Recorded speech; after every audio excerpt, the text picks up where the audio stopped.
Guys, my dad dislocated his finger. No more Henry v Dad challenges. What am I gonna do? Just a quick warning, some of the pictures I'm gonna show you in this video might make you feel a bit queasy. So if you don't like gore, then don't watch, honestly, because some of them, yeah. So 5 weeks ago, my dad went to play in a friendly with some of his mates. It wasn't even for his actual team, it was just with some of his mates. My dad did the incident in the warm-up. It wasn't even in the proper match. But yeah, in the warm-up, you know what it's like, keepers. People are just shooting from anywhere, trying to obviously just shoot at you when they're not meant to be. You don't dive for everything. And my dad didn't get his body behind the ball that was coming. And the amount of times he has told me, get your body behind it, get your body behind it, move to catch the ball. And he just stands there and reaches to the side, and as the ball comes in, it dips and catches him on the end of the finger, and snap, and snap, and snap. He instantly knew he'd done something. He wasn't in loads and loads of pain, but he knew he'd done something.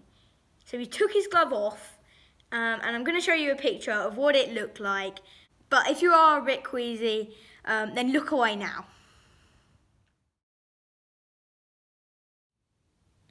Every single time I look at that photo, it just makes me feel a bit weird. So if you looked at that photo, I hope you're okay.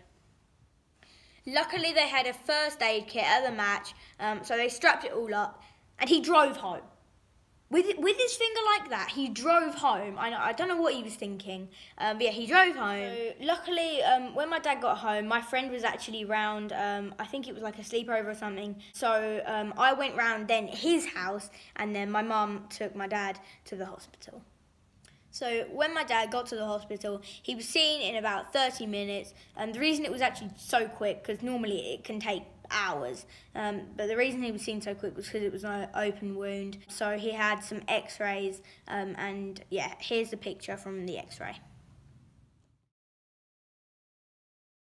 So from the x-rays, we could tell that my dad had dislocated his finger from here upwards on top of the other bone, and his finger had split open about there because the skin was like stretching so much where it had been dislocated. Yeah, it basically split open, and the white you could see on the last picture, it wasn't actually the bone, which is what we thought it was at first. It's actually the ligament. So after that, the next step was to relocate the bone back into the knuckle. To do this, they gave him some emergency pain relief, which was like a green inhaler with some gas in to make the pain go away. Basically, they pulled it out and then put it back into the knuckle. And I have it on good authority from my mum that he screamed like a girl. Then he had to wait about a few hours while they were deciding what they should do. My dad has a history of fainting. So once also he was having a blood test and he fainted and he pooed himself. I'm not even kidding. He fainted and he pooed himself. So the nurse then took off everything that was covering it, and the split had got bigger, and with all the stuff like around it and coming out of it, of course, my dad fainted. When he woke up, they were holding his legs up, and his head was made sure that it was up so he wouldn't swallow his tongue. And when he woke up, he looked this grey-green colour, and he wasn't good. They then decided from him fainting, and because it was an open wound as well, they'd keep him in the hospital overnight so the wound wouldn't get infected or anything like that. So my dad was then put onto a hospital bed, then had a drip with some antibiotics to stop any infection.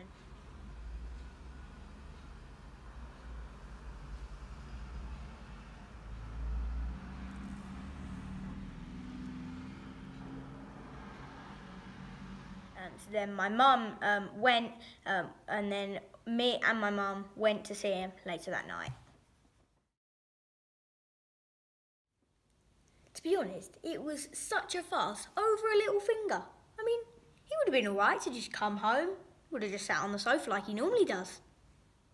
So while me and my mum were there, one of the nurses came in and said they were going to actually operate on his finger just to check that none of the ligaments were damaged, make sure they're all good, and to stitch the open wound back up.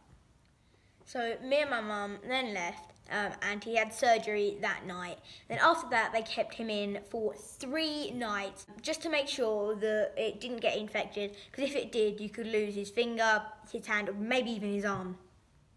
So now here's a picture of his finger after he had surgery. Here's a picture of it a week later where it's still swollen and the stitches are still in.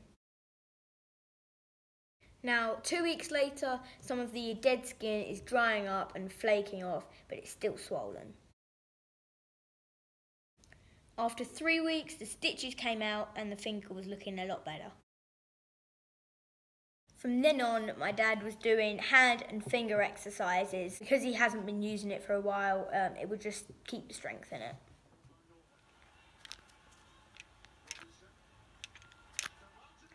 Now, after 5 weeks, it looks a lot cleaner, it's healed quite a lot, and he's got a lot more movement in it again now. Believe it or not, guys, he has already played 3 rounds of golf this week, and he's hoping to play football in goal this Saturday. And to help with playing in goal, he has bought some Kaliaaer Shoklock gloves with finger protection to stop his finger bending back. There'll be a review of these gloves coming soon. Hopefully this video didn't gross you out too much, but if you did enjoy it, then make sure you hit the like button, subscribe and turn on an alert so you'll never miss a video. Bye!